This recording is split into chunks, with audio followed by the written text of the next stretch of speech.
Hi everybody, welcome to Study Blueprint. This is Aditya Bhaiya and I have mentored thousands of students last year to score 90 plus in their class 10th exam.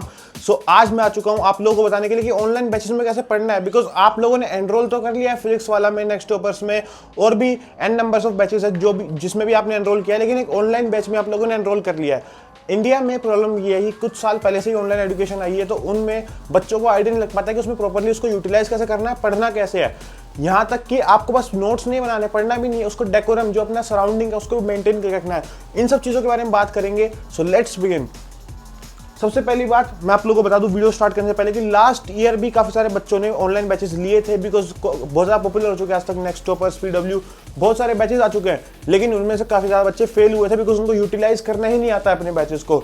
So let's begin. Point number 1, setting up your study space. सबसे important चीज, कुछ भी मत करो, lecture start मत करो, batch वैच सब कुछ वेस्ट है अगर आप लोगों ने जहां पर आप पढ़ रहे हो उसको ही सेट नहीं किया, बिकॉज ये बहुत ही ज्यादा इंपॉर्टेंट रोल प्ले करता है। जब आप इस वीडियो के बाद अपनी लाइफ में चेंजेस लाओगे, स्पेस को जरा सेटअप करोगे तो आपको पता चलेगा कि हाँ यार भैया सच कह रहे थे, उनकी वजह से मैं काफी ज्यादा इफेक्टिवली पढ़ पा रहा हूँ।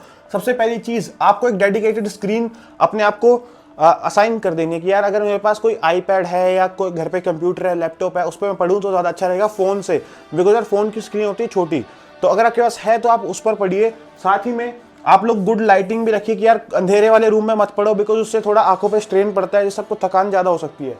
उसके बाद जीरो डिस्ट्रक्शन जोन, फ़ोन को DND पर रख लो, close social media tabs and treat online batch like a real classroom. ऐसे सोचो कि टीचर मेरे सामने ही बैठे हैं एंड अगर मैं कुछ भी फोन वोन चलाऊंगा तो मेरे को डांट पड़ सकती है, बिकॉज ये बहुत ज़्यादा एक्स फैक्टर होता है ऑनलाइन बैच और ऑफलाइन बैच में कि यार ऑफलाइन बैच में डर के मारे बच्चा कुछ पढ़ तो लेता है, लेकिन ऑनलाइन बैच में उसके पास पूरी फ्रीडम होती है कि यार वो कुछ भी गेम वेम खेले, पेरेंट्स को लगा कि वो पढ़ रहा है। ठीक है, इस बात का आपको ध्यान रखना है। Physical notebook ready. हाँ, मेन चीज़ जो आप लोग बोलते हो भैया हमारे बैच में तो PPT मिल जाती है, PPT से हम नोट्स डाउनलोड कर लेते हैं, उसके बाद हम लोग उससे रिवाइज कर लेंगे, लेकिन ये सबसे बड़ी बेवकूफ़ी होने वाली है। अभी आपके पास सफिशिएंट टाइम है। अभी हमारा मंथ ही कौन सा, अभी हमारा मंथ है जून। हमारे पास बहुत ज़्यादा सफिशिएंट टाइम है, हम 3 से 4 बार नोट्स बना सकते हैं। कम से कम एक बार तो बनाओ कि 40% मेमोरी बूस्ट होती है आपकी अगर आप फिजिकली नोट्स को लिखते हो क्लासरूम के दौरान।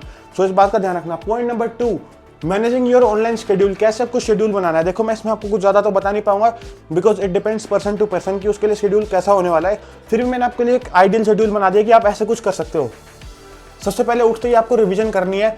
30 से 40 मिनट का एक स्लॉट भी काफ़ी रहेगा। यहाँ पर मैंने 1 आवर का दिया हुआ है, आप 30 से 40 मिनट का भी वो रख सकते हो कि हमने कल हमने क्या पढ़ा था वो आप रिवाइज कर लो, क्योंकि हमारा जो दिमाग है ये एक बार पढ़ता है किसी चीज़ को तो एक टेम्परेरी मेमोरी की फाइल की तरह रखता है, लेकिन आप उसको बार बार पढ़ोगे, बार बार रिवाइज कराओगे तो वो परमानेंटली आपके ब्रेन में स्टोर हो जाती है एंड एग्जाम वाले दिन आपको बहुत ज़्यादा काम में आने वाली है। ठीक है, जब भी आपके ऑनलाइन बैचेस की क्लास होती है स्कूल के बाद, उस हिसाब से आप देख सकते हो। मैंने कुछ ये ऐसा आपके लिए बना दिया है कि आप इस तरीके से कुछ अपना रेफरेंस लेकर इससे बना सकते हो।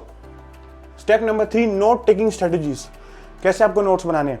देखो भाई टीचर पढ़ा रहा है, उसमें हम पर्सनलाइजेशन क्या कर सकते हैं नोट्स में। टीचर पढ़ा रहा है तो जो टीचर लिख रहे हैं बोर्ड पे वही मैं लिख रहा हूँ, थोड़ा बहुत समझने का टाइम मिल रहा है, कुछ ही देर समझने का टाइम मिल रहा है मेरे को।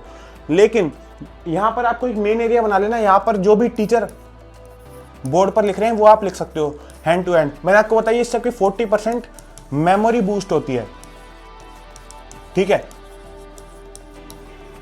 लेकिन जब आपका लेक्चर खत्म हो जाए उसके बाद आपको नीचे एक सेकंड पेज पर या 2-3 लाइन में ये जो पूरा पेज है, ये पेज है पूरा, इसको आपको 2-3 लाइन के अंदर समराइज करना है कि आपको कितना समझ आए। आप लेक्चर बंद करो, जैसे ही लेक्चर खत्म हो जाए उसके बाद आप अपने दिमाग पर जोर डालो कि टीचर ने क्या समझाया, वो आप 2-3 लाइन के अंदर समराइज करके यहाँ पर लिखो।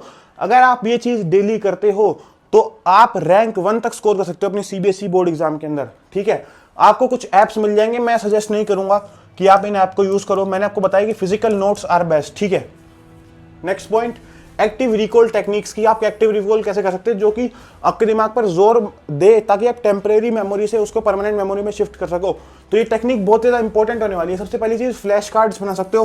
फ्लैश कार्ड्स ना भी बनाओ तो भी सही है, बिकॉज आजकल इतनी अच्छी बुक्स आ चुकी है, वहाँ पर आपको फ्री में फ्लैश कार्ड्स मिलने वाले हैं।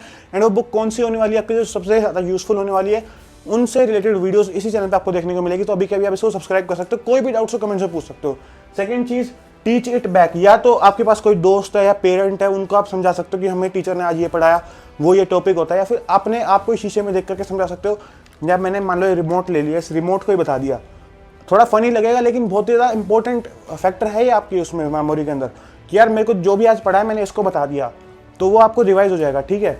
उसके बाद टाइम्ड क्विज, कुछ ऐप्स होते हैं, PW के ऐप पर आपको मिल जाएगा, क्विजलेट ऐप पर मिल जाएगा, MCQ जो है क्विज वगैरह आप ले सकते हो, ठीक है। ये भी बहुत ज़्यादा यूजफुल होने वाले हैं। ब्लैंक पेज टेस्ट, जैसा कि मैंने आपको बताया कि हर एक पेज के बाद आपको 2-3 लाइन में समरी करनी है, वैसे ही आप पूरा पेज पे भी आप लिख सकते हो कि यार मैंने क्या क्या पढ़ा। मैंने एक बुक ले ली, मैं बुक से पढ़ रहा हूँ, अपने यहाँ पर नोट्स पढ़ रहा हूँ, ठीक है। मैंने जो भी पढ़ा, मैंने अब ये बुक बंद कर दी, अब मैंने एक फ्रेश पेज लिया, ब्लैंक पेज, अब मेरे को जो भी समझ में आया मैंने यहाँ पर लिख दिया। अब जो आपने यहाँ पर लिखा है, आई गारंटी यू आपको पूरी लाइफ टाइम याद रहने वाला है। मतलब आपकी स्कूल एकेडमिक जर्नी के दौरान आपको ये लाइफ टाइम याद ही रहने वाला है, आपको भी भूल ही नहीं सकते। जो आपने बंद करके ब्लैंक पेज पे लिख दिया, मतलब आपको क्रिस्टल क्लियर हो चुका है एंड आपको याद हो चुका है, ठीक है। Paper practice, past year paper, मैं आपको बोलूँगा 4 ईयर PYQs आप देख सकते हो, जो कि बेस्ट PYQ बुक होंगी, उनसे रिलेटेड मैं वीडियोस आपके लिए लाता रहूँगा, ठीक है। 4 ईयर में क्यों बोल रहा हूँ, बिकॉज लास्ट 10 ईयर वाले आपके लिए भी यूजफुल नहीं होने वाले हैं, बिकॉज उसमें कॉम्पिटेंसी बेस्ड क्वेश्चन नहीं थे। लास्ट 4-5 सालों से कॉम्पिटेंसी बेस्ड क्वेश्चन आए हैं, इसलिए स्पेस डिवीजन है कि एक दिन मैंने रिवाइज किया, डे 3 पर रिवाइज कर ली जो सेम चीज़ मैंने डे 0 पर पढ़ी थी, ठीक है। डे 1 पर रिवाइज करी, डे 3 पर करी, डे 7 पर करी, डे 21 पर। डे 21 के बाद आपको पूरा क्रिस्टल क्लियर हो जाएगा, उसके बाद आपको रिवाइज करने की जरूरत नहीं पड़ेगी। Next point, handling doubts and queries. सबसे बड़ा मुद्दा आज की डेट में कि यार बैच स्ट्रेंथ होती है 2-3 लाख बच्चों की एक बैच में, वहाँ पर टीचर की भी क्या गलती है यार, वो कैसे 2-3 लाख बच्चों के डाउट्स ले सकता है। उसके लिए मेन जो बेस्ट चीज़ मैं आपके लिए लेकर के आया हूँ वो यही है, अपने डाउट्स को, मैं पढ़ रहा हूँ यहाँ पर, मेरे को ये XYZ टॉपिक समझ में नहीं आया, मैंने यहीं के अपने पेज पर लिख दिया कि मेरा डाउट ये है, डाउट 2 ये है, मैंने पेज रख लिया अपने पास। उसके बाद आप 10 मिनट तक अपने आप को टाइम दो कि यार मैं खुद ही सोल्व करके देखता हूँ, खुद ही सोल्व करके देखता हूँ, क्या पता हो ही जाए, क्या पता समझ आई जाए। अगर नहीं आता है आप YouTube या फिर गूगल की सपोर्ट ले सकते हो, वहाँ पर आप सर्च कर सकते हो उस चीज़ को, ठीक है। उस कॉन्सेप्ट को सर्च कर सकते हो, उस पर्टिकुलर क्वेश्चन को भी सर्च कर सकते हो, ठीक है। वहाँ पर आपको सोल्यूशन आजकल एंड नंबर ऑफ सोल्यूशंस है, वहाँ से आप देख सकते हो। उसके बाद भी अगर आपको समझ नहीं आता है, आपका कोई बैच का ग्रुप होगा जो कि होता नहीं है, मैं भी ऑनलाइन बैच से पढ़ा था, कोई भी ग्रुप वगैरह होते नहीं, वहाँ पे आप पूछ सकते हो, क्या पता किसी बैच का हो, वहाँ से आप देख सकते हो। वैसे मोस्ट प्रोबेबली आपका यहाँ पर डाउट सोल्व हो जाना चाहिए। फिर भी अगर आपको कोई ऑफलाइन स्कूल टीचर है फिर उनसे आप पूछ सकते हो जाकर के। इसका कुछ ज़्यादा प्रिसाइज मेरे पास सोल्यूशन अवेलेबल नहीं था, जो भी मेरे को लगा कि बेस्ट होने वाला है वो मैंने आपको लिख दिया। बिकॉज यार बैच में ना 2-3 लाख बच्चों की स्ट्रेंथ होती है, वहाँ पर टीचर कैसे बताएगा आपको, ये थोड़ा एक डीमेरिट ही मान सकते हो कि ऑफलाइन क्लास में डाउट सोल्व हो जाते हैं लेकिन ऑनलाइन में नहीं हो पाते हैं। Okay, next cheese, exam prep with online batches कैसे करें।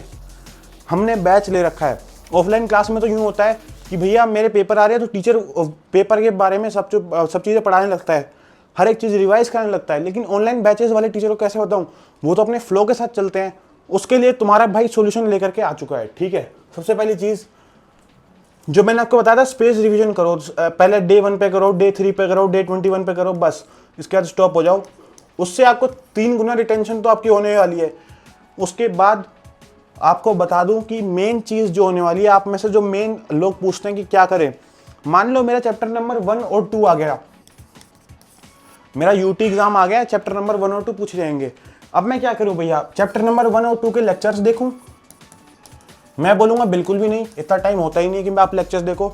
आप पूछोगे भैया मैं क्या वन शॉट देखूं? मैं बोलूंगा हाँ, लेकिन सबसे पहले मेन चीज आपको क्या करनी है, आपको जो आपने नोट्स बनाए थे, मैंने आपको बोला था फिजिकली नोट्स बनाने, उस नोट से आपको पूरी चीज रिवाइज करनी है। उसके बाद आपको कुछ उसके PYQs अटेम्प्ट करने की, PYQ नोट्स देखे, उससे PYQ अटेम्प्ट किए। अगर फिर भी ज्यादा नंबर ऑफ क्वेश्चंस आपसे नहीं बन रहे तो आप लेक्चर्स की जगह वन शॉट को देख सकते हो, क्योंकि वन शॉट आपका कुछ ही आवर्स के अंदर आपको पूरा चैप्टर समझा देगा। सो ये कुछ स्ट्रेटजी होने वाली है अगर आपका कोई एग्जाम आ जाए तो। उसके बाद कुछ टूल्स और एप्स जो कि आप देख सकते हो, जो कि आपको कुछ यूज में आ सकते हैं, कुछ आपको हेल्प कर सकते हैं ऑनलाइन बैचेस के स्टडी के दौरान। तो आप लर्निंग प्लेटफॉर्म में से कुछ आप ये चूज कर सकते हो, वैसे आपने चूज कर ही दिया होगा। उसके बाद focus and productivity app, forest app मैं खुद यूज करता हूँ, गूगल कैलेंडर भी मैं यूज करता हूँ, बाकी पोमोडोरो टाइमर भी मैंने आपको लास्ट वीडियो में बताया था, काफी यूजफुल होने वाला है। नोट्स एंड ऑर्गेनाइजेशन के लिए मैं आपको बोलूंगा कि यार फिजिकल नोट्स से बढ़िया कुछ भी नहीं होता है, तो आप अपनी बुक में ही नोट कीजिए, इसको काटा मार दीजिए। जो स्लाइड मेकर है उससे गलती हो गई है, ओके, इसके लिए माफी। प्रैक्टिस एंड टेस्टिंग के लिए कुछ ऐप्स हैं, CBSE का ऑफिशियल ऐप भी आता है, वहाँ पर आप देख सकते हैं। So that's it for this video. I hope I have helped you with this video. आप लोगों के काफ़ी सारे डाउट्स क्लियर हुए होंगे कि मैं अपने online batches next topper PW वगैरह से कैसे पढ़ूँ, बिकॉज मैं पहली बार ही पढ़ रहा हूँ ऑनलाइन बैच में क्लास 10th में, क्योंकि ज़्यादातर बच्चे पहले 9th तक ऑफलाइन ट्यूशन वगैरह में जाते हैं, क्लास 10th में ये बैचेस लेते हैं। I hope I have helped you. अगर कोई और डाउट्स है कमेंट में पूछ सकते हो। ऐसी और वीडियोस के लिए इस चैनल को सब्सक्राइब कर सकते हो। Thank you so much.